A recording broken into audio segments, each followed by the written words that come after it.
परिजनों, मैं राजस्थान से आपके अपने संत समाज न्यूज की उदयपुर प्रांत प्रभारी मां मधुरा हूं। परिजनों, आज सवेरे 4 बजे छत्तीसगढ़ से, खजुराहो से हमारे परम पूजनीय आदरणीय वंदनीय कालीचरण जी महाराज श्री को बघेल पुलिस द्वारा उनको अरेस्ट कर लिया गया है और आरोप उन पर यह लगाया गया है कि उन्होंने गांधी पर कोई अमर्यादित टिप्पणी की है। बघेल जी कह रहे हैं कि ऐसी टिप्पणी बर्दाश्त नहीं की जाएगी। तो मैं तो बघेल जी से पूछना चाहती हूं कि क्या बघेल जी आप बिना एक टिप्पणी से इतने व्यथित और आंदोलित हो गए हैं? आप लोगों के रूलिंग स्टेट्स में तो व्यक्ति बिल्कुल ही मार मिटा दिया जाता है, काट दिया जाता है, जिसमें भी आप लोगों के बिल्कुल बाल बराबर शिकन नहीं आती है।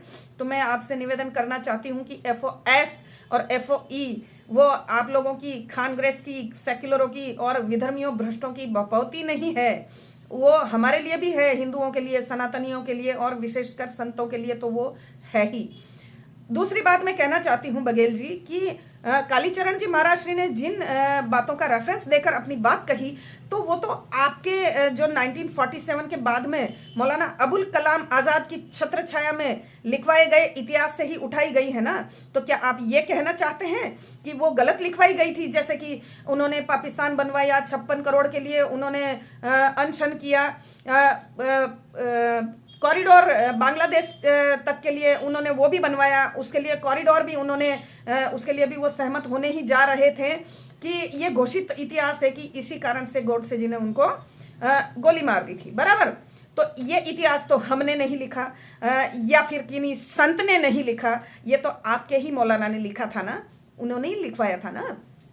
तो उस पर यदि उन्होंने कुछ अपनी मनोभावना प्रकट कर दी तो आपको इतनी पीड़ा क्यों हुई बघेल जी? आप उल्टे मिश्रा जी को, नरोत्तम मिश्रा जी को पूछ रहे हैं कि इस टिप्पणी से आपको आनंद मिला या दुख हुआ।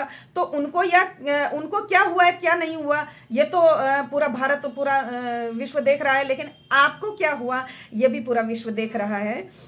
दबे छुपे शब्दों में और दबे छुपे किस्से कहानियों में तो ये भी कहा जाता है कि आपके जो वो गांधी, उसके 4 गोलियां लगी थी, आप लोगों ने 3 उसको दर्शाते रहे हैं आज दिन तक। और कहा तो ये भी जाता है कि जब नेहरू को पता था कि गांधी को गोलियां लगने वाली हैं, तो नेहरू ने उस पर कोई कार्यवाही नहीं की, कोई एक्शन नहीं लिया, क्योंकि तब सत्ता मिल चुकी थी, अपना सब कुछ हाथ में आ चुका था। तो अब गांधी को बचाकर भी मिलना क्या था?